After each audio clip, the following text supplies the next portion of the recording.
మీ అందరికీ కూడా వందనాలు, శుభాలు తెలియజేస్తా ఉన్నాను. చేతులెత్తి యేసయ్యకి స్తోత్రం చెబుదాం. హల్లెలూయా, హల్లెలూయా. హబక్కూకు గ్రంథం 3వ అధ్యాయం 17 మరియు 18 వచనాలు. అంజూరపు చెట్లు పూయకుండినను, ద్రాక్ష చెట్లు ఫలించకపోయినను, ఒలీవ చెట్లు కాపు లేకయుండినను, చేనులోని పైరు పంటకు రాకపోయినను, గొర్రెలు దొడ్డిలో లేకపోయినను, సాలలో పశువులు లేకపోయినను, నేను యెహోవా యందు ఆనందించెదను, నా రక్షణకర్త అయిన నా దేవుని యందు సంతోషించెదను. ప్రభువగు యెహోవాయే నా బలము. ప్రతికూల పరిస్థితుల్లో సహితం ఒక క్రైస్తవుడు ఏ విధంగా నిరీక్షణతో కూడిన భక్తి చేయొచ్చు, కష్టాలు, నష్టాలు, శ్రమలు, ఇబ్బందులు, ఇరుకులు, బాధలు, బంధించబడిన పరిస్థితులలో సైతం ఒక క్రైస్తవుడు ఎలా ధైర్యంగా మాట్లాడగలడు అనేది చాలా స్పష్టంగా రుజువు చేస్తున్న గ్రంథం హబక్కూకు గ్రంథం. హబక్కూకు గ్రంథంలో 3 అధ్యాయాలు ఉన్నాయి. ఈ 3 అధ్యాయాలు చదివిన పిదప మీకు అర్థమయ్యే విషయం ఏంటంటే, దైవజనుడైన హబక్కూకు తన జీవితంలో తన కళ్ళతో చూసినవి, తను అనుభవించిన పరిస్థితులలో దేవుని వేదనతో ప్రశ్నిస్తూ, విజ్ఞాపన చేస్తూ, అయ్యా ఎన్నాళ్ల మటుకు నా ప్రార్థన ఆలకించుకుంటావు, నా కన్నీళ్ళు చూడటం లేదా, నా ప్రార్థన నీకు తెలియదా, ఎందుకని మౌనం అని ప్రశ్నతో ప్రారంభించబడి ఒక నిర్ధారణతో ముగించబడుతుంది. ఈ గ్రంథం యొక్క మూలవాక్యం ఏంటయ్యా అంటే, నీతిమంతులు విశ్వాస మూలంగా బ్రతుకుతారు. స్తోత్రం చెప్పండి. Praise the Lord. నీతిమంతులు ఎట్లా బ్రతుకుతారట? విశ్వాసము వలన. దేవుని యందు విశ్వాసం కలిగిన వారికి బలము అంజూరపు చెట్లు కాదు, ద్రాక్ష చెట్లు కాదు, ఒలీవ చెట్లు కాదు, శాలలో పశువులు కాదు, దొడ్డిలో గొర్రెలు కాదు, లేకపోతే మనుష్యులు కాదు, ఆస్తులు కాదు, ఐశ్వర్యాలు కాదు, అందచందాలు కాదు, ఇవేవి కాదట. ఆయనే నాకు బలము. స్తోత్ర చెప్పాలి మంచిగా. ఆయనే బలం. ఏమున్నా లేకున్నా, పరిస్థితులు ఏవైనా ఆయన యందు ఆనందించగలుగు వారు ఈ తరములో లేచుదురుగాక, ఈ గ్రామంలో లేచుదురుగాక, ఈ సంఘములో లేచుదురుగాక. దీని నుంచి ఒకడు బయటికి రాగలిగితే వాడిని ఎవడు ఆపలేడు. దేని నుంచి? నాకు అన్నీ బాగుంటేనే స్తుతిస్తాను, ఏమి లేకపోతే కష్టం అనేటువంటి పరిస్థితుల నుంచి బయటకు వస్తే విశ్వాస వీరుల జాబితాలో చేర్చబడతారు. నాకు అందరు సపోర్ట్ చేస్తే సంతోషపడతాను, ఎవడు నన్ను పట్టించుకోకపోతే ఏడుతాను అనేవాడు విశ్వాసి కాదు, అవిశ్వాసి, అన్యుడు. నాకు అన్నీ బాగుంటేనే ప్రభుని ఆరాధన చేస్తాను, రోగం వస్తే మందిరానికి మానేస్తాను అనేవాడు విశ్వాసి కాదు, అవిశ్వాసి. నాకు అన్నీ అనుకూలంగా ఉంటే యేసయ్యా స్తోత్రం అంటాను, ఏమీ లేకపోతే నువ్వేమి ఇచ్చేవు అంటాను అనేవాడు విశ్వాసుల జాబితాలో చేర్చబడడు. ఇవేవి నా ఆనందాన్ని, నా ఆరాధనను, నా ప్రార్థనా జీవితాన్ని, నా పరిశుద్ధతను, నా సమర్పణని, నా వైరాగ్యమును దొంగిలించలేదు.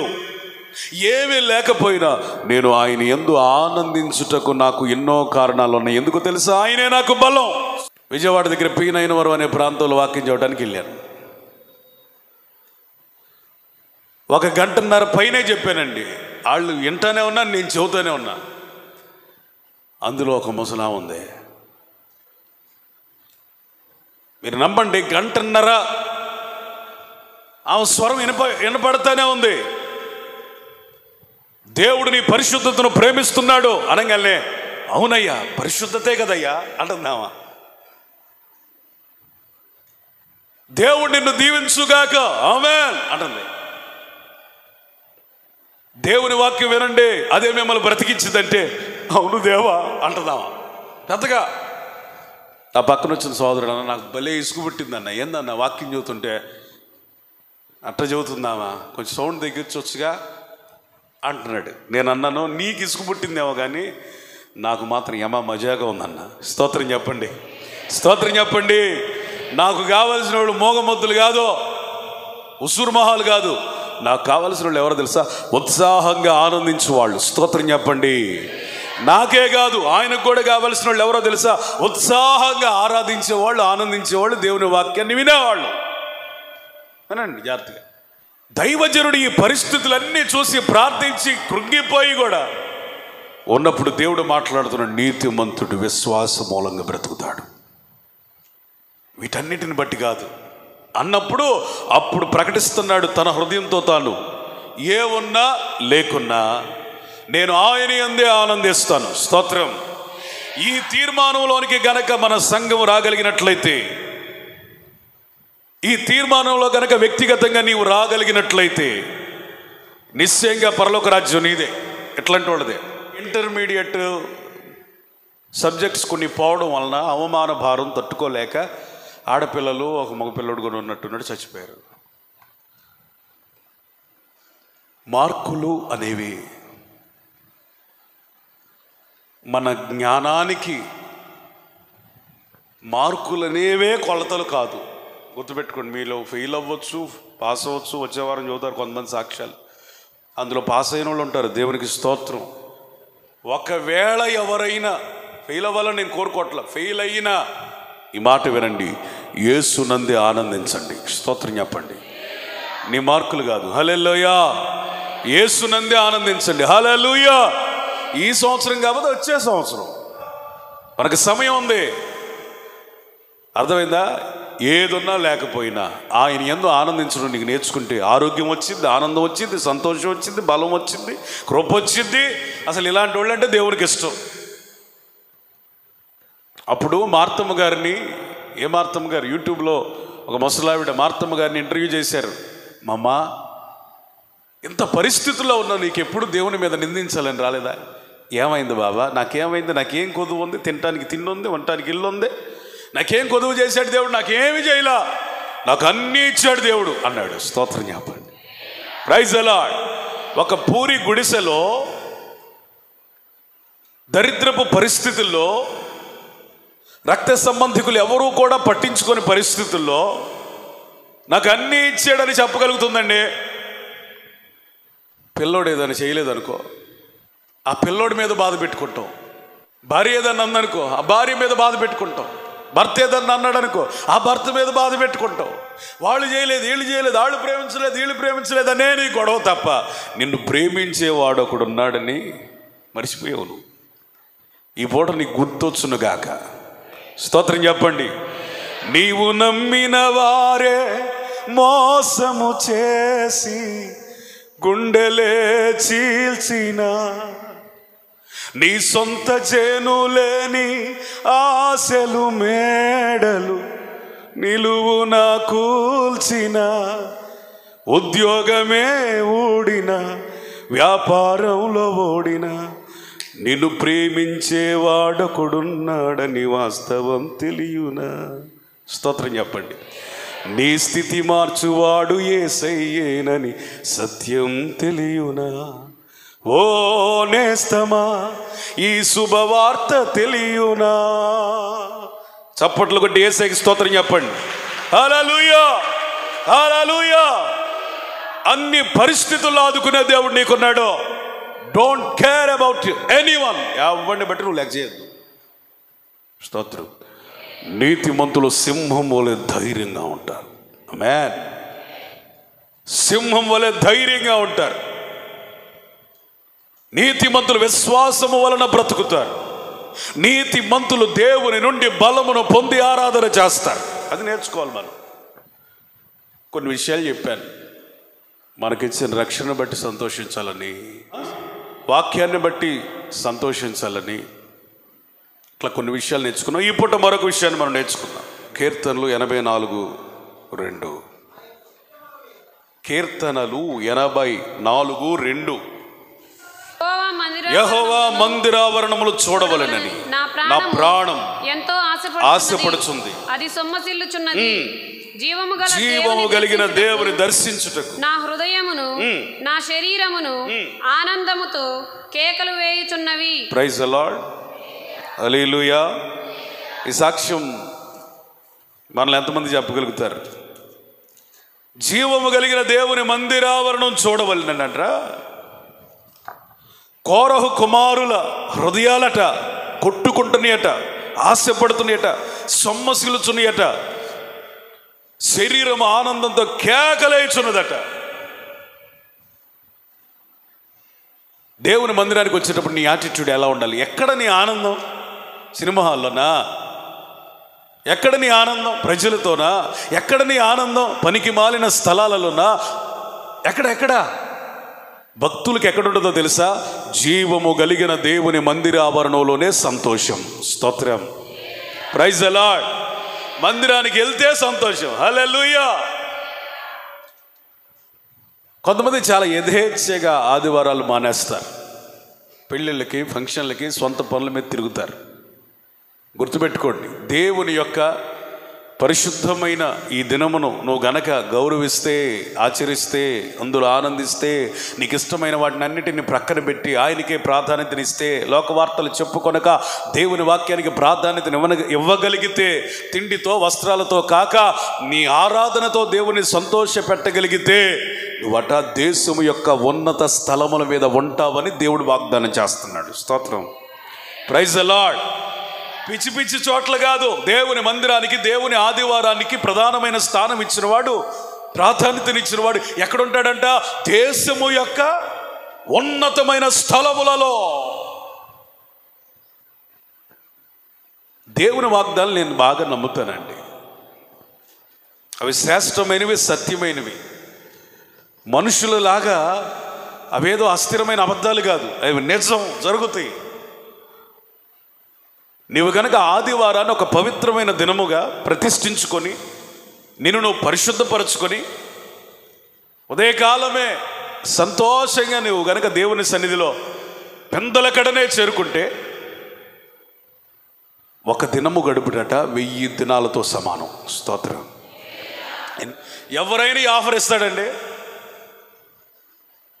ఒక్క దినము గడుపుట 1000 దినాలతో సమానం అండి. 1000 దినములలో నువ్వేమేమి చేయగలవో ఈ ఒక్క దినములోనే ఆ పనులన్నీ ప్రారంభించగలవు. ఈ రహస్యం కనుక నీకు అర్థమైతే ఏ ఆదివారాన్ని మానేయలేవు. డబ్బుల కోసం, వ్యాపారం కోసం, పొలం పనుల కోసం, పెళ్ళిళ్ళ కోసం, ఫంక్షన్ల కోసం, బంధువుల కోసం, రక్త సంబంధుల కోసం ఆదివారాలు మానకూడదు. ఆదివారం ఆయనకు మాత్రమే సంబంధించింది. ఆయనే పూజించదగిన వాడు, ఆయనే ఆరాధనీయుడు. ఆయన సన్నిధిలో మనం కనబడాలి. ఈరోజు నా బిడ్డ వచ్చిందా రాలేదా అని తీరు చూస్తూ ఉంటాడు ఆయన. ఆయన వెతుకుతున్నప్పుడు నిన్ను బట్టి సంతోషం కలిగిందా, ఇక నీకు ఆశీర్వాదం ప్రారంభమైనట్టే. స్తోత్రం. ఆయన వెతుకుతున్నప్పుడు నువ్వు కనబడలేదా, ఓ ఇక 1000 దినాలు ఆశీర్వాదం పోయినట్టు, వెనక్కి వెళ్ళినట్టు. నువ్వు 1000 దినాలు వెనక్కి వెళ్ళిపోయినట్టే. దేవుని మందిరాన్ని ప్రేమించండి. దేవుని మందిరంలో ఆనందించడం నేర్చుకోండి. దేవుని మందిరావరణంలో గడపడానికి ఇష్టపడండి. దేవుని మందిరంలో సంతోషించండి. అక్కడ ఒక నూతనమైన బలాన్ని పొందండి. అందుకే భక్తుడైన దావీదు అంటున్నాడు, ఒక వరం అడుగుచున్నాను. ఏమడుగుతున్నాడట? ఒక వరం అడుగుచున్నాను. ఏంటా వరం అంటే, చిరకాలం దేవుని మందిరావరణంలో నేను జీవించాలి. Praise the Lord. అంటే ఎవరికి పడితే వాళ్ళకి ఈ వరం లేదట, ఎవరికి పడితే వాళ్ళకి ఆశీర్వాదం లేదట, ఎవరికి పడితే వాళ్ళకి దీవెన రాదట. కేవలం ఆయన యొద్ద కనిపెట్టి అడిగిన వారికి మాత్రమే దొరికిందట. ప్రభువా, చిరకాలం రాజనగర్లో కాదయ్యా, మంత్రులతో కాదయ్యా, అధికారులతో కాదయ్యా, వాళ్ళతో వీళ్లతో చర్చలు భేటీలు కాదయ్యా, చిరకాలము నీ మందిర ఆవరణంలో గడిపేటువంటి గొప్ప కృపను నాకు దయచేయ్యా. ఈరోజు కనుక దేవుని సన్నిధికి నీవు ఆ విధంగా పెనవేయబడిన అనుభవంలో కనుక నీ ఉంటే, అంటు కట్టబడిన అనుభవంలో నీ ఉంటే, ఆయనలో ఏ దీవెనైతే ఉంటుందో అది ఖచ్చితంగా నీలోకి వస్తుంది. ఆయన ఏవేమి ఇవ్వాలనుకున్నాడో ఖచ్చితంగా అది నీకు వస్తుంది. ఆయన ఏదేది ఆశీర్వదించడానికి సిద్ధపడుతున్నాడో ప్రతి ఆశీర్వాద వర్షం నీ మీద కురిపించబడుతుంది. దేవుని మందిరం ఎట్లాంటిదంటే, ఒక పాట పాడుతూ ఉన్నప్పుడు ఆ పాటలో శక్తిని నేను దాకొచ్చు, తద్వారా నీ జీవితం మారచ్చు. ఒకళ్ళు సాక్ష్యం చెబుతూ ఉంటే అవిశ్వాసమైన నీ జీవితంలో విశ్వాసంలో నువ్వు బలమును పొందొచ్చు. ఒకవేళ కీర్తన భాగంలోనే ఒక మాట సూటిగా తేటగా నీకు అర్థమై నీకు బలమును చేకూర్చవచ్చు. ఒకవేళ దేవుని వాక్యం ఆ పూట నిశ్చయంగా అందరితో మాట్లాడుతుంది, మరి ప్రత్యేకంగా నీతోనే మాట్లాడచ్చు. ఖచ్చితంగా అది నీకే అని అనిపించవచ్చు. ఏదొక క్షణాన, ఏదొక మాట ద్వారా, ఏదొక చర్య ద్వారా, ఏదొక పాట ద్వారా దేవుడు ఆయన మందిరంలో తన ప్రజలను పట్టుకుంటాడు. స్తోత్రం, హల్లెలూయా.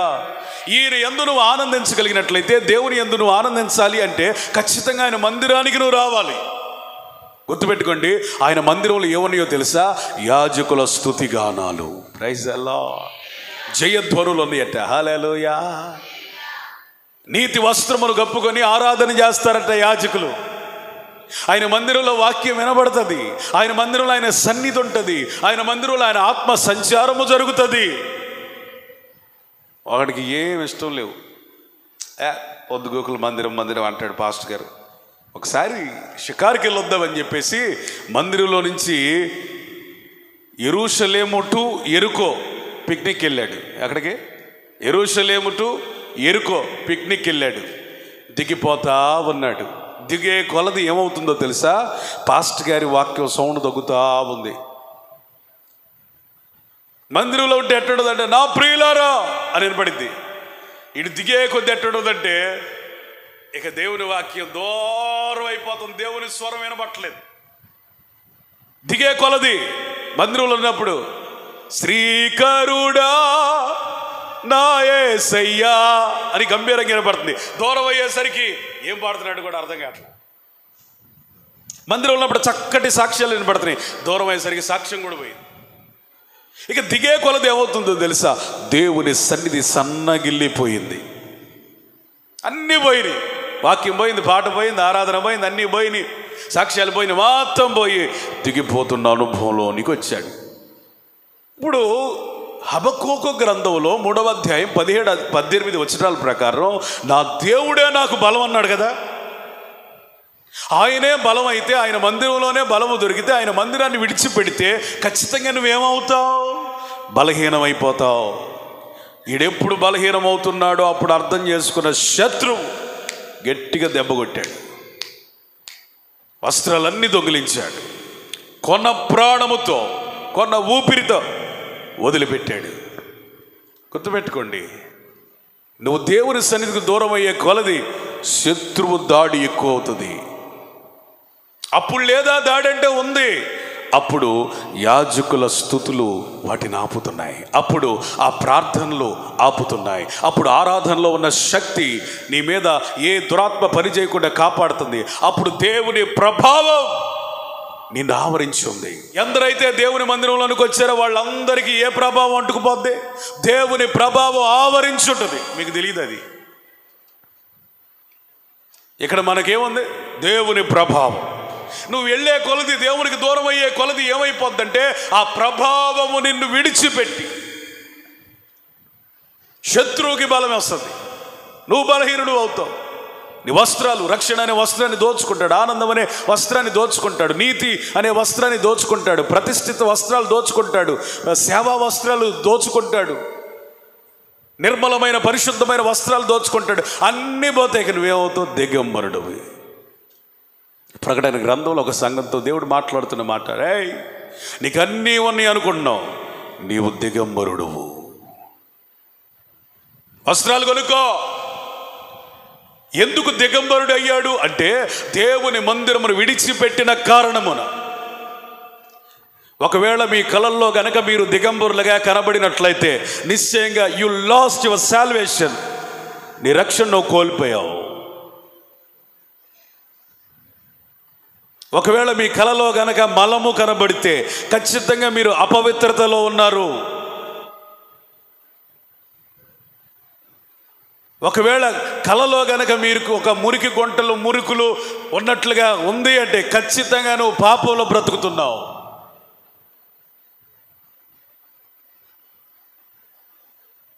మనము మనకిచ్చిన రక్షణ వస్త్రాన్ని నిరంతరము కాపాడుకుందుముగాక. దొంగిలిస్తాడు. దొంగిలించకుండా ఉండాలంటే మనం ఎక్కడ ఉండాలి? అక్కడ ఉండాలి. Praise the lord, praise the lord. భీకరమైన యుద్ధ వాతావరణంలో రాజై ముందుండి నడిపించాల్సినటువంటి దావీదు చక్కగా సాయంత్రం దాకా రెస్ట్ తీసుకొని అడ్డులేశాడు. కనిపించింది ఒక ఆవిడ, తెప్పించుకున్నాడు, పాపం చేశాడు. మందిరంలో ఉండాల్సిన సమయంలో మందిరంలో ఉంటే నీ పరిశుద్ధతను అపవాది దొంగిలించలేడు. అందుకని దావీదు కోరుకుంటున్నాడు. తర్వాత అర్థమయ్యి, అయ్యా నీ దగ్గర ఒక వరం అడుగుతున్నాను. స్తోత్రం. ఏ వరం అంటే ఆస్తులు కాదు, ఐశ్వర్యాలు కాదు, చిరకాలం. హల్లెలూయా. నీ మందిరంలో ఉంటే నాకు ఎట్లా ఉంటుందో తెలుసా? పచ్చిక గల చోట్ల నన్ను పరుండ చేస్తావు. మంచి పచ్చిక దొరికిద్ది. ఆమేన్. శాంతికరమైన జలముల యొద్ద నన్ను నీళ్లను త్రాగనిస్తావు. శాంతికరం అంటే అశాంతి కూడా ఉంటుందని. మీరు నేషనల్ జియోగ్రాఫికల్ ఛానల్స్లో మీరు చూసినట్లయితే జక్కలో ఆ నీళ్లు తాగేటప్పుడు తాగుతూనే ఉంటే ఎడజొత్తాయి, తాగుతూనే ఉంటే ఎడజొత్తాయి, తాగుతూనే ఉంటే ఎడజొత్తాయి, ఎడజొత్తాయి, ఎడజొత్తాయి. అంటే ఏంటి అర్థం? ఏ పులి వస్తుందో, ఏ సింహం వస్తుందో, ఏ చిరుత పులి వస్తుందని తనను తాను కాపాడుకుంటూ నీళ్లు తాగుతుంది. అది అశాంతికరమైన జలములు. మరి శాంతికరమైన జలములంటే ఇక తల దించి నీ కడుపు నిండేదాకా ఆయననే చూస్తూ తాగటం. స్తోత్రం చెప్పండి. హల్లెలూయా. నీవు కనిపించని రోజున నా కనులకు నీ దురకరువాయని, నీవు నడిపించిన రోజున నీ సన్నిధి పచ్చిక బయలాయనే, నీ సన్నిధి పచ్చిక బయలాయనే. స్తోత్రం చెప్పండి. ఆయన నడిపిస్తే సన్నిధి పచ్చిక బయలవుతుంది. స్తోత్రం చెబుతారా? ఆయన మాట్లాడితే యుగ యుగముల అనుభవం కలిగింది. హల్లెలూయా. ఇప్పుడు నువ్వు ఇక్కడికి వచ్చావంటే ఖచ్చితంగా నీలో పచ్చిక బయలు అనుభవము దేవుడు ప్రారంభిస్తాడు. నమ్ముతున్నారా లేదా? హల్లెలూయా. నేను మంగళగిరిలో ఉన్నప్పుడు వర్షం వచ్చిద్దని తెలుసు. ఏమైందిలే, వచ్చిద్దని తెలుసు, మళ్ళీ రాదు అనుకుంటున్నా. వస్తే తడవనే అనుకుంటున్నా. నిజంగా నేను అనుకున్నట్టే వర్షం వచ్చింది. ఇంతకీ ఈ సంభాషణ అంతా ఎందుకు చెబుతున్నాను తెలుసా? ఇంట్లో రెయిన్ కోట్ ఉంది, వర్షం వచ్చింది ముందుగా దేవుడు ఆలోచించినప్పుడు పెట్టుకోవద్దు బండిలో. వర్షం రాగానే టక్మని వేసుకుంటే నేను భద్రపరచబడతాను కదా. మొత్తం తడిసిపోతే ఆ తర్వాత జలుబు, దగ్గు, జ్వరం. అప్పుడు దేవుడు అన్నాడు, నీకు ఇచ్చిందని నువ్వు వాడుకోకపోతే ఈ కాకపోతే ఏమొస్తాయి నీకు? అట్లాగే చాలామందికి ఆమెను హల్లెలూయాలు వాడుకోవటం రాట్లా. మరి ఏమొచ్చింది? ఆశీర్వాదం ఎట్లా వచ్చింది? ఆమెను చెప్పు, హల్లెలూయా చెప్పు, హల్లెలూయా చెప్పు, హల్లెలూయా, ఆమెను చెప్పు, ఆమెన్. నీ సన్నిధి పచ్చిక బయలవుతుందయ్యా. నీ ఇల్లు పచ్చిక బయలవుతుంది. నువ్వు వెళ్ళిన ప్రతి స్థలము పచ్చిక బయలవుతుంది. నీ దారిద్ర్యపు రేఖలో సైతం వెలుగు కిరణం ఉదయిస్తుంది. ఆమేన్. దేవుని మందిరానికి రా, ఆయన మందిరంలో గడుపు. ఆదివారం మిస్ అవ్వద్దు. ఒకవేళ ఆయా ఉద్యోగాలను బట్టి, ఆయా పరిస్థితులను బట్టి దూర ప్రాంతములకు మీరు వెళ్ళిపోయినా మీకు ఆదివారం శనివారం రాగానే మీకు ఏం గుర్తు రావాలంటే తూర్పు పాలెం గుర్తుకు రావాలి. స్తోత్రం చెప్పండి. సన్నిధి ఉందిరా, మనకి సన్నిధి ఉంది, అక్కడికి వెళ్ళాలి, అక్కడికి వెళ్ళాలి. హల్లెలూయా. దేవుడు మాట్లాడడం కొరకు దైవజనుడిని సిద్ధపరుస్తున్నాడు, మనం అక్కడికి వెళ్ళాలి అని వేగిన పాటుతో రావాలి. వాళ్ళకి నూతన బలం వచ్చింది. హల్లెలూయా. ఎస్. దేవుని మందిరంలో ఉంటే ఏ దొంగ నిన్ను తాకలేడు, ఏ దుష్టుడు నిన్ను తాకలేడు, ఏ అపవాది ఆలోచనలు నీకు రావు, ఏ అపవిత్ర కార్యములు చేసే మనస్సు నీకు రాదు. ఒక దైవజనుడిని ఇంకొక దైవజనుడు అడిగాడట, పాస్టర్ గారండి మీకు ఎప్పుడు అపవిత్రమైన ఆలోచనలు రావా, పాపం ఎప్పుడు చేయలేదా మీరంటే? ఆ దైవజనుడు చెప్పాడట, అసలు పాపపు ఆలోచనలు రావడానికి, పాపం చేయడానికి అసలు నాకు అంత టైం ఉంటేగా దేవుని సేవకే నాకు సమయం చాలతలేదు అన్నాడట. స్తోత్రం. Praise the Lord.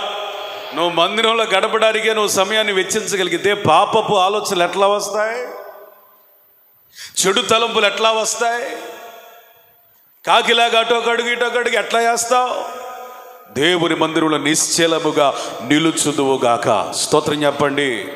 ఆ కోరహు కుమారులు అంటారు, సైన్యములకు అధిపతియగు యెహోవా నా రాజా, నా దేవా.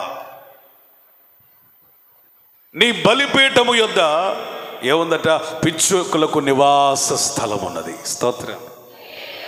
పిచ్చుకలు అంటే విలువ లేనివండి, పెద్ద ఖరీదు కానివ్వండి, అయోగ్యమైనవండి, బలహీనమైనవండి, ఎవరు చేత గుర్తింపబడనివ్వండి, ఎవరు పెద్దగా దాన్ని ఇష్టపడనివ్వండి. గుర్తుపెట్టుకో, నిన్నెవరు ఇష్టపడకపోయినా, ఎవరి దృష్టిలో నీకు విలువ లేకపోయినా, నీ విలువ ఎవ్వరూ కూడా గుర్తించకపోయినా, నిన్ను చేత్కరించినా తృణీకరించినా, నీకు మాత్రమే అర్థం అవ్వాల్సిన విషయం, you are covered with covenant blood. నీవు నిబంధన రక్తము చేత కప్పబడ్డావు. చెప్పు చెప్పు. హల్లెలూయా. You are filled the God spirit. దేవుని ఆత్మ చేత నువ్వు నింపబడ్డావు. నీ హృదయంలో దేవుని వాక్యం ఉంది. హల్లెలూయా. మందసమే ఏందంట? మందసం అయితే గొప్పతనం తుమ్మకర్రతోనేగా తయారు చేసింది. దాని ముళ్ళు మాకు తెలుసు, దాని నలుపు మాకు తెలుసు, దాని కరుకు మాకు తెలుసులే పోవయ్యా అని చాలామంది మందసాన్ని తృణీకరించారు. కానీ ఏం చేశాడు తెలుసా? దీని విలువ తెలియాలి అంతే కదా అని మందసమును ఏం చేశాడు? తుమ్మకర్రను చెట్టు నుండి, ఆ అరణ్యం నుంచి వేరు చేసి పాళివులోనికి తెచ్చాడు. హల్లెలూయా. గరుకుతనాన్ని ముళ్ళని మొత్తం తీసేసి చిత్రిక బట్టి ఏమంటే వాటిని అన్నిటి నునుపు చేశాడు. నునుపు చేయడం మాత్రమే కాకుండా దానికి ఏం చేశాడు తెలుసా? ఆ నలుపు, ఆ కరుకు, ఆ రూపం, ఆ రేఖలు, ఆ పాత స్వభావం కనబడకుండా బంగారమును పొదిగాడు. హల్లెలూయా. ఇప్పుడు తుమ్మకర్ర అనేది లేదు, బంగారము పొదగబడిన చెక్కలాగా కనపడుతుంది. దాని ఒక అందమైన ఆకర్షణీయమైన పెట్టిగా మార్చాడు. దానిని మోతకర్రలు పట్టడానికి ఉంగరాలు కూడా పెట్టాడు. మోసే వాళ్ళని కాసే వాళ్ళని పెట్టాడు. అంత మాత్రమేనా? అందులో ఏముందో తెలుసా? 10 ఆజ్ఞల పలకలు. స్తోత్రం చెప్పండి. అందులో ఏముందో తెలుసా? ఓ బంగారపు గిన్నె ఉంది, అందులో మన్నా కూడా ఉంది. అందులో ఏముందో తెలుసా? అహరోను చిగిరించిన కర్ర ఉంది. స్తోత్రం చెప్పండి. ఇప్పుడు అమాంతంగా ఈ తుమ్మకర్రకి ఏమొచ్చేసిందంటే మహిమ వచ్చేసింది. హల్లెలూయా. విలువ పెరిగిపోయింది. హల్లెలూయా. గుర్తింపు వచ్చేసింది. హల్లెలూయా. మోసేవారిని కాసేవారిని పెట్టాడు. హల్లెలూయా. ఎక్కడో అరణ్యంలో ఉన్న నిన్ను, లోకంలో ఉన్న నిన్ను వేరు చేసింది ఎందుకో తెలుసా? ఆయన పాళెములోనికి తీసుకువచ్చి వేరు చేసి ప్రత్యేకపరిచి మహిమనిచ్చి వాక్యమిచ్చి ఆత్మనిచ్చి ఆయనను నిన్ను మోసేవాడిని కాసేవాడిని పెట్టి అభిషేకించి నూతనమైన వ్యక్తిగా మార్చాడు. చప్పట్లు కొట్టి దేవునికి స్తోత్రం చెప్పండి. హల్లెలూయా. హల్లెలూయా. You are most precious in the lord. దేవుని కనుదృష్టిలో నువ్వు ప్రశస్తమైన వ్యక్తివి. స్తోత్రం. Praise the lord. నీకు విలువ లేదన్న వాడికి జ్ఞానం లేదు, బుద్ధి లేదు, దిమాగ్ ఖరాబ్ అయింది. నిన్ను గుర్తించిన వాడు ఆడికి విషయం ఉంది. స్తోత్రం చెప్పండి. స్తోత్రం చెప్పండి. నీలో ఉన్న వాక్యం నీ విలువ. హల్లెలూయా. నీలో ఉన్న ఆత్మ నీ విలువ. హల్లెలూయా. నీలో ఉన్న దైవికమైన వైరాగ్యం, రోషం నీ విలువ. ఎవరు వదిలిపెట్టని, ఎవరు వదిలిపెట్టకపోని ఆయన నిన్ను విడువడు, ఎడబాయుడు. స్తోత్రం. విలువలేని పిచ్చుకుల వంటి బలహీనులకు, అయోగ్యులకు, అనర్హులకు నీ మందిరములో స్థానం ఉంది. స్తోత్రం చెప్పండి. హల్లెలూయా. ఆ స్థానం కూడా ఎక్కడెక్కడెక్కడెక్కడో తెలుసా? బలిపీఠము యొద్ద. ఆమేన్. వాన కోవెలకి పిల్లలు కలే స్థానం ఉందట. Praise the lord. ఏముందట? పిల్లల పెట్టుటకు వాన కోవెలకి గూటి స్థలం. నేనేమంటానంటే, నువ్వు గనక దేవుని మందిరానికి వస్తే, వాన కోవెల్లారా వినండి, మీరందరూ వాన కోవెలలే. ఇది ఏ స్థలమో తెలుసా? పిల్లలు పెట్టుటకు గూటి స్థలం. నా మాట వినండి. ఎంతమంది మీ పిల్లలతో రాలేదు? మీరు మాత్రమే వచ్చిన తల్లిదండ్రుల చేతులు ఎత్తండి. సిగ్గు లేకుండా ఎత్తండి, సిగ్గుపడకుండా ఎత్తండి. మీ పిల్లలు లేకుండా మీరు మాత్రమే వచ్చిన తల్లిదండ్రులు ఎత్తండి. దేవుని వాక్యం సెలవిస్తుంది, ఇది వాన కోవెలకు పిల్లలు పెట్టే స్థలం. స్తోత్రం చెప్పండి. ఈ మందిరంలో మీరు పిల్లల్ని కనాలి. హల్లెలూయా. అనగా ప్రార్థన ద్వారా, కన్నీటి ద్వారా. స్తోత్రం. అయ్యా మేము వచ్చామయ్యా, నీ సన్నిధిలో కనబడుతున్నామయ్యా, ఎక్కడయ్యా మా పిల్లలు అని ఇక్కడ రోధించగలిగితే నీ ప్రార్థనను, ఆర్తనాదాలను వినిన దేవుడు నీ పిల్లల్ని మరుసటి సంవత్సరానికైనా ఇక్కడ కూర్చోబెడతాడు. స్తోత్రం చెప్పండి, స్తోత్రం చెప్పండి. నీ పిల్లలకు వాన కోవెలకు స్థలము దొరికినట్లుగా నీ పిల్లలకు దేవుని మందిరంలో స్థలం ఇస్తానని దేవుడు వాగ్దానం చేస్తా ఉన్నాడు. చాలామంది తల్లిదండ్రులు చెప్పుకోరు, కానీ చాలా బాధ ఉంటుంది. మేము మందిరానికి వస్తున్నాం కానీ మా పిల్లలు రావట్లేదు, వాళ్ళు మా మాట వింటలేదు, మందిరం అంటే నేను చిరాకు పడుతున్నారే. మీరు గనక మందిరంలో అలా కూర్చొని వాక్యం ద్వారా బలపడుతూ మీ పిల్లల కొరకు విజ్ఞాపన చేసి, అయ్యా నా పిల్లలను చూడాలయ్యా, లోకంలో కాదయ్యా, పాపంలో కాదయ్యా, శాపంలో కాదయ్యా, లోకస్తులతో కాదయ్యా, నీ మందిర ఆవరణలో మేము చూడాలయ్యా అని నువ్వు ప్రార్థించగలిగినట్లయితే నీ పిల్లలను గెద్దరెక్కల మీద మోసుకొని వచ్చినట్లుగా ఇక్కడ దించుతాడు. స్తోత్రం, ప్రైజ్ ది లార్డ్. అందుకని దేవుని మందిరంలో మనం ఆనందించాలి. దేవునికి మహిమ కలుగును గాక. స్తోత్రం. ఒక్క మాట చెబుతా, ఇంకా ఎందుకు మనం ఆనందించాలి? 2 కొరింథీ 12:10 నేనెప్పుడు బలహీనుడను అప్పుడే బలవంతుడను. ఆమేన్. గనుక క్రీస్తు నిమిత్తము నాకు కలిగిన బలహీనతలలోను, నిందలలోను, ఇబ్బందులలోను, హింసలలోను, ఉపద్రవములలోను నేను సంతోషించుచున్నాను. పరిచర్యలో సంతోషిస్తానంటల్లా, కానుకల్లో సంతోషిస్తానంటల్లా, జనం పెరిగితే సంతోషిస్తానంటల్లా, దేశ విదేశాల్లో వాడబడితే సంతోషం అంటల్లా. ఆయన అంటున్నాడు, బలహీనతల్లో, నిందలలో, ఇబ్బందుల్లో, హింసలలో, ఉపద్రవములలో సంతోషిస్తున్నాడట. స్తోత్రం చెబుతారా? Praise the Lord. ఎక్కడ సంతోషం? బలహీనతలలో సంతోషం. గుర్తుపెట్టుకోండి, దేవుని సేవలో, దేవుని పరిచర్యలో, విశ్వాస జీవితంలో నువ్వు కొన్నిసార్లు బలహీనమవుతున్నావా? ఏ బలహీనత? ప్రార్థన లేని బలహీనత కాదు, పాపంలో పడ్డే బలహీనత కాదు, కొన్ని కృంగిపోయిన బలహీనతలు నీలో వస్తున్నాయా? ఆరోగ్యపరంగా బలహీనత వస్తుందా? గుర్తుపెట్టుకో, మనమట ఈ బలమును పోగొట్టుకుంది నా యేసు కొరకే కదా అని ఆ బలహీనతలో సంతోషించాలట. స్తోత్రం, ప్రైజ్ ది లార్డ్. ఎప్పుడైతే బలహీనతలో సంతోషిస్తూ ఉంటామో ఆ బలహీనతలో దేవుడు మనకి బలముగా ఉంటాడు. దావీదు అంటున్నాడు, యెహోవా నా బలమా, నిన్ను ప్రేమించుచున్నాను. ఒక యాడ్ ఉంది, క్రికెటర్ని అడుగుతారు, ఏంటంటే మీరు సిక్స్ల మీద సిక్స్లు పడుతున్నారు ఏంటి? వాట్ ఈస్ సీక్రెట్ అండి? Boost is secret of my energy అంటాడు. బూస్ట్ హార్లిక్స్ కాదు, మన బలం ఎక్కడి నుంచి వస్తుందంటే దేవుడు. స్తోత్రం, ప్రైజ్ ది లార్డ్. ఎక్కడి నుంచి రావాలి బలం? ఆయన. బలహీనతలలో సైతం ఆనందించు. రోగవా?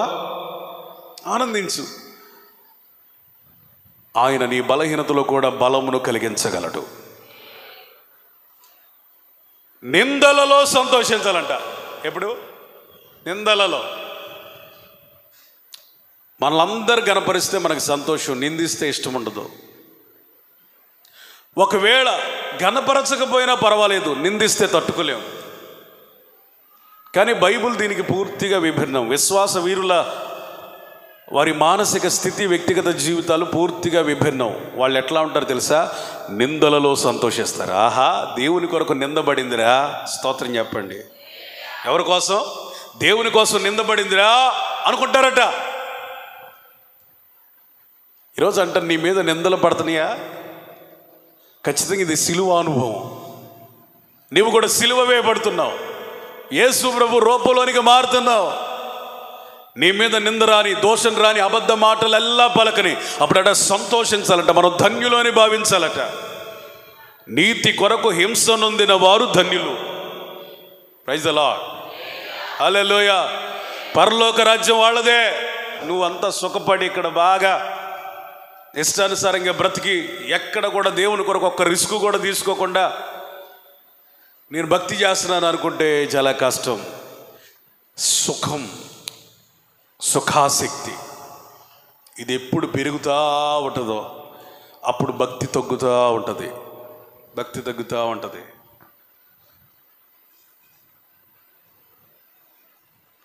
భక్తి ఏంటో తెలుసా?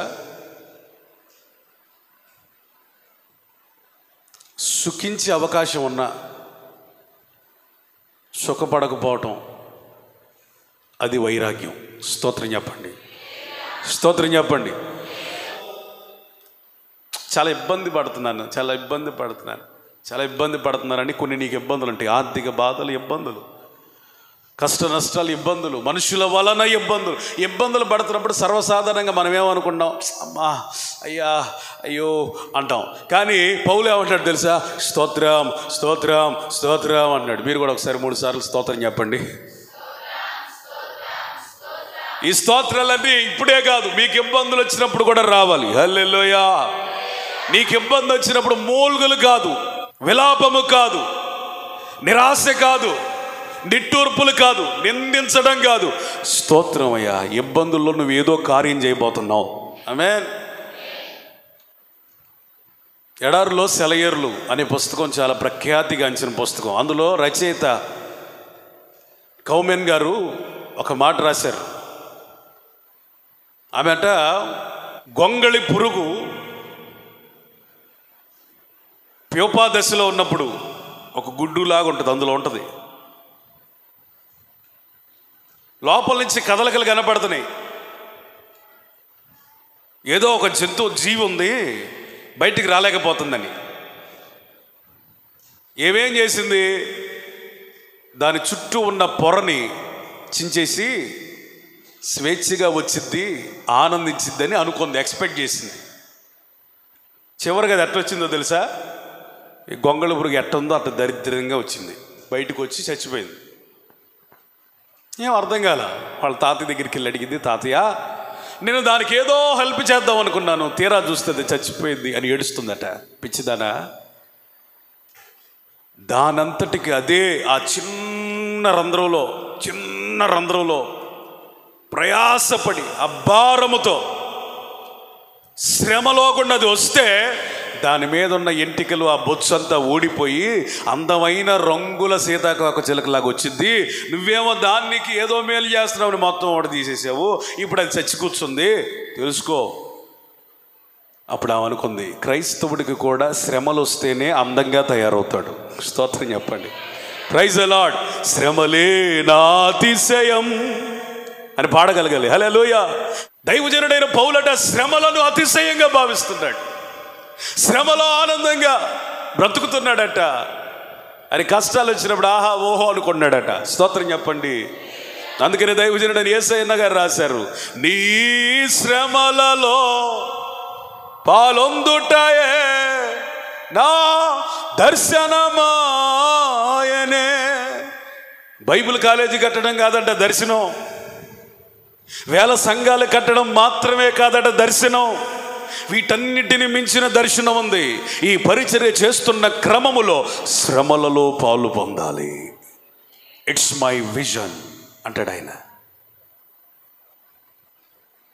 మనకేం విజను? ఇది పెద్ద టీవీ కొనుక్కోవాలి, తప్పేం కాదు. కానీ ఇక్కడ ఆగిపోతున్నాం. ఈ దర్శనం ఎక్కువైంది. మనకి ఏ దర్శనంలో రావాలి? ఆ దర్శనం, ప్రభువా నీ శ్రమలలో పాలు పొందడానికి కృప దయచేయండి. అప్పుడు ఆ సీతాకోక చిలుక గొంగళి పురుగుగా ఉన్నప్పుడు ఏ విధంగా అది ఆ చిన్న రంధ్రంలోంచి ఇరుక్కొని కష్టపడిపోయి దాని శరీరం పైన ఉన్నటువంటి ఆ నరాలన్నీ, రక్తనాళాలన్నీ కూడా ఒత్తుకుపోయి దాని మీద ఉన్న వెంట్రుకలన్నీ ఊడిపోయి అది ఎర్రగా చిన్నగా అది కొన్ని దినములు కొంచెం వచ్చే ఆ క్రమంలో అది రెక్కలను ధరించి అందంగా ఎగిరిపోదు. స్తోత్రం. శ్రమ ఓర్పు పరీక్ష నిరీక్షణను కలిగిస్తుంది. స్తోత్రం చెప్పండి. హల్లెలూయా, హల్లెలూయా. ఓర్పు రావాలంటే ఏమి కావాలి? ఓర్పు ఉన్నవాడికి శ్రమలు కాదు, ఓర్పు రావాలంటే శ్రమలు. Praise the lord. మోషే పెద్ద ఓర్పు కలిగినోడా? శ్రమ వస్తే సాత్వికుడు అయ్యాడు. స్తోత్రం చెప్పండి, స్తోత్రం చెప్పండి. ఓర్పు సహజ సిద్ధంగా ఓర్పు కలిగిన వాళ్ళైనా పక్క త్రోవ పడతారేమో కానీ కష్టాలను అనుభవించిన వాడు ఎంత కోపిస్తేనే వాడు సాత్వికుడు అవుతాడు. ఎంత సాత్వికుడు అవుతాడు తెలుసా? భూమి మీద మోషే వంటి సాత్వికుడిలాగా తయారవుతాడు. దెబ్బ మీద దెబ్బ, శ్రమ మీద శ్రమ, నింద మీద నింద, ఇబ్బంది మీద ఇబ్బంది, ఉపద్రవం మీద ఉపద్రవం పడితే పడిన కొలది పౌలులో క్రీస్తు రూపం కనపడిందట. ఆమేన్, ఆమేన్, ఆమేన్. నీకు ఇబ్బంది కొలిమిలో కాలే కొలిది నువ్వు ఎట్లా అయిపోతావు తెలుసా? క్రీస్తు రూపంలోకి వచ్చేస్తావు. సమస్యల్ని నువ్వు అవాయిడ్ చేయొద్దు. ఆ సమస్య నీకు ఏదో నేర్పించాలని అనుకుంటుంది. నువ్వెంత శ్రమ పడతావు అంత సాత్వికుడు అవుతావు. అంతము వరకు సహించిన వాడే ఏమవుతాడు? రక్షించబడతాడు. అది ఓర్పు అంటే. శ్రమ ఓర్పునిస్తుంది. ఓర్పు ఏమొస్తుందో తెలుసా? పరీక్ష. ఓర్చుకున్నవాడి శీలము, సాక్ష్యము పెరిగిద్దట. పరీక్షల్లో కూడా నువ్వు వెళితే ఏమవుతావు తెలుసా? ఇక వెనక్కి తిరగవు. శుభప్రదమైన నిరీక్షణ. నువ్వేమని పలుకుతావంటే, మన ఎడల ప్రత్యక్షము కాబోవు ఆ మహిమ ఎదుట ఇప్పటి కాలపు శ్రమలు శ్రమలే కావు. That is good hope. అది శుభప్రదమైన నిరీక్షణ. మన ఎడల ఒక మహిమ ప్రత్యక్షం కాబోతుంది. Praise the Lord. ఆ మహిమను నువ్వు గనక ఆలోచన చేస్తూ ఉంటేనట ఇప్పటి కాలపు శ్రమలు శ్రమలుగానే అనిపించవట. మరి ఈ నిరీక్షణ ఎట్లాంటిదో తెలుసా? సిగ్గుపరచని నిరీక్షణ. నీకోసం ఇన్ని కష్టాలు పడ్డాను, ఇదేనా నువ్వు చేసింది అని రేపు పరలోకం వెళ్ళి అడగలేవు. అంత అవకాశం దేవుడు నీకు ఇవ్వడు. ప్రభువా, నువ్వు ఇచ్చిన ఈ భాగ్యం కొరకు నేను పడిన శ్రమలు చాలా కొద్దివి. ఆమేన్. పౌలు గారు నిలబడితే మనం అందరం అనుకుంటాం, ఈయన్ని శ్రమలు పడ్డాడు కదా, ఎన్ని రకాలుగా చెబుతాడు అనుకుంటాడు. ఆయన ఒక్క మాటతో తేల్చి కూర్చుంటాడు. ఎంత మహిమ ఎదుట నా శ్రమలు ఏ పాటివి. The man of God job coming. Claps అనగా అందరూ చప్పట్లు కొడతారు. యోబు గారు, సరే పౌలు గారు తీసే, యోబు గారు ఎన్ని శ్రమలు పడ్డారు, ఆయన సాక్ష్యం గంభీరంగా ఉంటుంది అంటే యెహోవా ఇచ్చాడు, తీసుకున్నాడు. మళ్ళీ అదే డైలాగ్, భూమి మీద ఎన్ని ప్రసంగాలు మా పాస్టర్ గారికి బోల్డ్ సార్ చెప్పాడు, నువ్వు కూడా ఇదేనా? చివరికి అక్కడ ఏముంటుందంటే అందరూ చెప్పే సాక్ష్యాలు ఏంటో చెప్పులా, ఇంత మహిమ ఎదుట మన శ్రమలు ఏ పాటి అని దేవదూతలు, కోట్లాది దూతలు, 24 పెద్దలు, అక్కడున్న వాళ్ళందరూ, 4 జీవులు, పరిశుద్ధులు, విశ్వాసులు అందరూ కూడా ఒకటే ఆరాధన, ఆరాధన, ఆరాధన. స్తోత్రం చెప్పండి. చేతులు అల్లాడిస్తూ యేసయ్యా స్తోత్రం అని చెప్పండి. యేసయ్యా స్తోత్రం అని చెప్పండి. యేసయ్యా స్తోత్రం అని చెప్పండి. చప్పట్లు కొట్టి పరిశుద్ధాత్మని సన్మానిద్దాం. హల్లెలూయా, హల్లెలూయా. క్రీస్తు కొరకు శ్రమ పడుతున్న కొలది, శ్రమలు అధికమయ్యే కొలది మహిమ పెరిగింది, నిరీక్షణ పెరిగింది. నువ్వు సుఖపడే కొలది చిన్న శ్రమ కూడా అంత దూరం వెళ్ళిపోతావు భయపడి. గుర్తుపెట్టుకోండి, శ్రమలు నిన్ను క్రీస్తు రూపంలోనికి తీసుకువచ్చే ఆయుర్వేదాలు. స్తోత్రం చెప్పండి. హల్లెలూయా. ఔషధాలు. హల్లెలూయా, హల్లెలూయా. కాస్మెటిక్స్ అవి. హల్లెలూయా. దేవుని అందం, దేవుని సౌందర్యం రావాలంటే ఖచ్చితంగా శ్రమల ద్వారా చిందించబడిన యేసు రక్తము కూడా నీ జీవితంలో అనుభవం రావాలి. అప్పుడు ఆటోమేటిక్గా క్రీస్తు స్వరూపంలోనికి వెళ్ళిపోతావు. స్తోత్రం, స్తోత్రం. ఒకవేళ నువ్వు ఏదన్నా పొర్రపాటున పరలోకంకి వెళ్ళినా ఇదేం తేడాగా కనపడుతున్నాడు అనుకుంటాడు దేవుడు. ఇదేంద్రా మన గుంపేం కాదే, తేడాగా కనపడుతున్నాడు, మన రూపాలు ఏమి లేవు అంటే, నేను పాటలు పాడానయ్యా, నేను ఆరాధన చేశానయ్యా, నేను ప్రార్థన చేశానయ్యా, నేను మందిరానికి పోయావు కానీ శ్రమ గురించి ఒక్క గీత చూపిరా నీ జీవితంలో. నా కోసం దెబ్బది ఒకటి చూపి. దెబ్బలు పడాలా ఏంది? నేను ఎన్ని పాటలు పాడానో తెలుసు, ఎంత ఆరాధన చేశాను తెలుసు, ఎంత ప్రార్థన చేశాను తెలుసా. అందుకే నీ రూపం తేడాగా ఉంది, పో గెట్ అవుట్ అంటాడు అంతే. అక్కడ శ్రమలు పడిన వాళ్ళ రూపాలు వేరుగా ఉంటాయి. స్తోత్ర. They are glorious faces. మహిమాన్వితమైన ముఖాలు అవి. అవి లజ్జింపవు, సిగ్గుపడవు. అక్కడ ఎందుకు వచ్చాను రా బాబు ఇక్కడికి అనుకోవు. కరెక్ట్ ప్లేస్కి వచ్చాను అనుకోండి. స్తోత్ర. కాబట్టి శ్రమలలో మనం ఏం చేయాలట? అతిశయపడాలి. పౌలు అంటాడు, ఆనందించండి, మరలా చెబుతున్నాను ఆనందించండి. ఈ పౌలు గారు ఏసీ గదిలో కూర్చొని రాసింది కాదు. చక్కగా సుఖ సంతోషాలతో సేవ చేస్తూ రాసింది కాదు. చెరలో ఎక్కడ ఉండి రాస్తున్నాడు ఆయన? జైల్లో ఉండి రాస్తున్నాడు. ఫిలిప్పీలకు రాసిన పత్రిక 4వ అధ్యాయం 4వ వచనంలో ఉంటుంది, చదవదులే. సంతోషించండి, ఆనందించండి, మరోలా చదువుతున్నాను, ఆనందించండి. గుర్తుపెట్టుకోండి, ఈ రోజున శ్రమలలో ఆనందించడం నేర్చుకోండి. బొండలతో బిగించిన, సంఖ్యలతో బంధించిన పౌలు శీలల స్వరాన్ని వాళ్ళు బంధించలేకపోయారు. వారి ఆరాధనను ఆపలేకపోయారు. వారి ప్రార్థనను, అవరోధాన్ని కల్పించలేకపోయారు. దేవుని సన్నిధిలో వాళ్ళు పరవశించడం అందరూ చూశారు. శ్రమలో సంతోషం అది.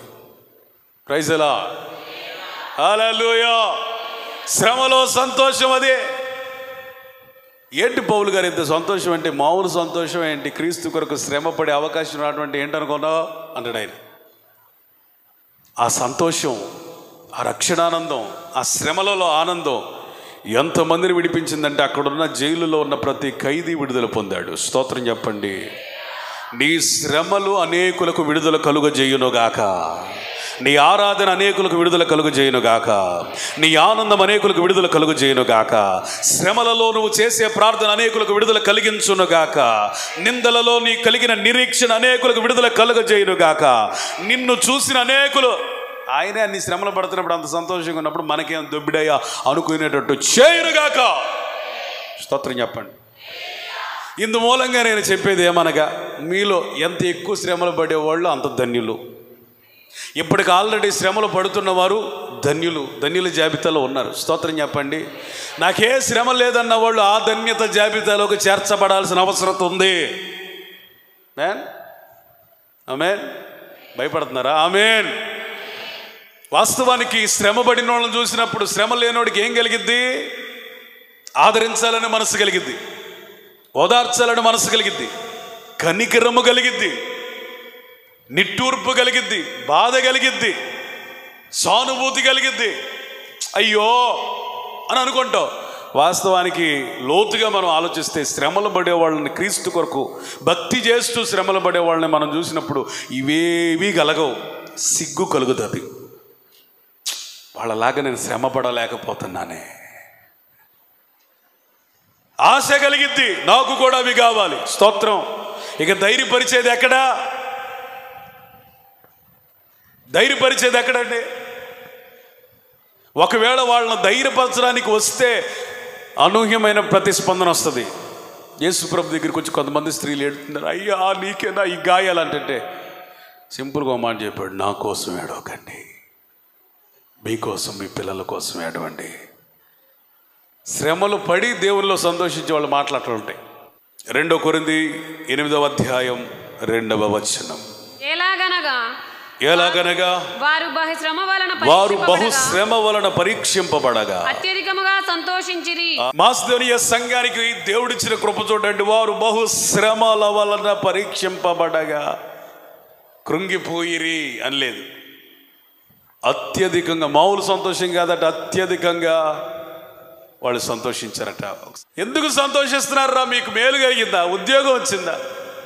వ్యాపారం దీవించబడిందా? సక్సెస్ అయ్యారా? కాదు, శ్రమల వలన చెప్పండి పరీక్షింపబడ్డాము. స్తోత్రం చెప్పండి. ఆహా, పరీక్షించబడితే ఏమైందిరా? ఎందుకంత సంతోషించాలంటే ఆ పరీక్షలో గెలిచాం. చప్పట్లు కూడా దేవునికి స్తోత్రం చెప్పండి. హల్లెలూయా. కొట్టు.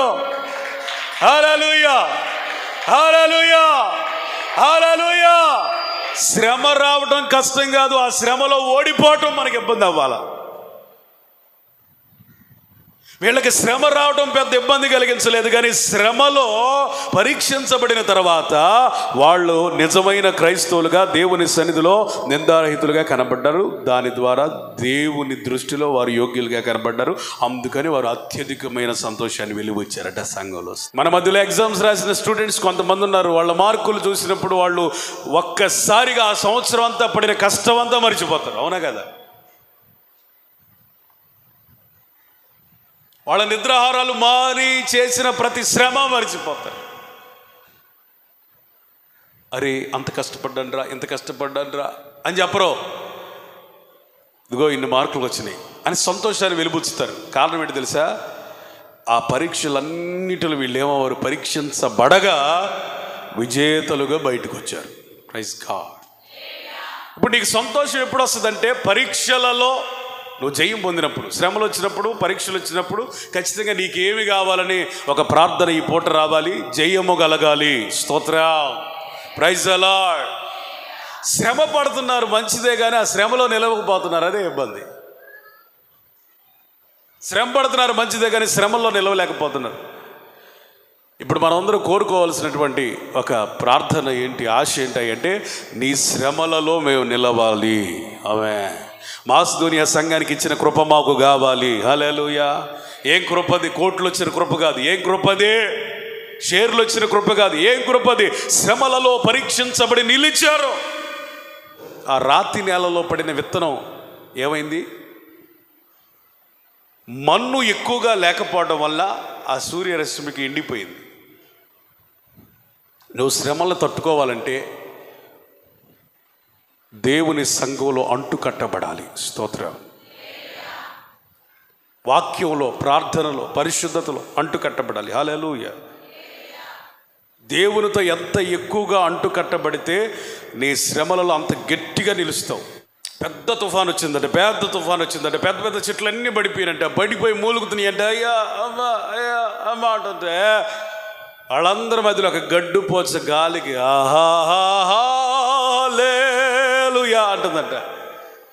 తాటి చెట్టు అంటుంది, మర్రి చెట్టు అంటుంది, అరే భీకరమైన మేమే నిలవలేక పడిపోయావురా, నువ్వెట్లా నిలిచావురా రే బుడ్డోడా అనగానే శ్రమ వచ్చినప్పుడు జస్ట్ అలా తల ఉంచాను. మీరేం మాకేం కాదని నిలబడ్డారు.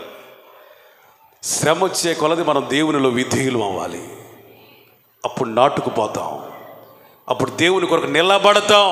స్తోత్రం, స్తోత్రం, స్తోత్రం.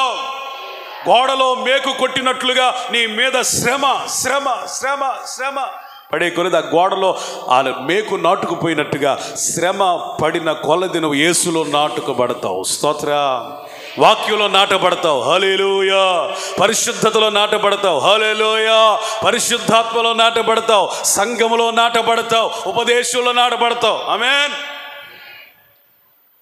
శ్రమ లేదనుకో టప్మని లేసి వెళ్ళిపోతావు. అందుకని శ్రమలలో పరీక్షించబడి మన విజేతలుగా మార్చబడుదుమగాక, శ్రమల యందు ఆనందించుదుమగాక, శ్రమలే మన అతిశయముగా భావించుదుమగాక. ఒక యుద్ధ వీరునికి అతిశయం కిరీటం కాదు, యుద్ధంలో అతడు చిందించిన రక్తం, తన దేహం మీద కనబడే గాయం. Praise the lord. Praise the lord. Hallelujah.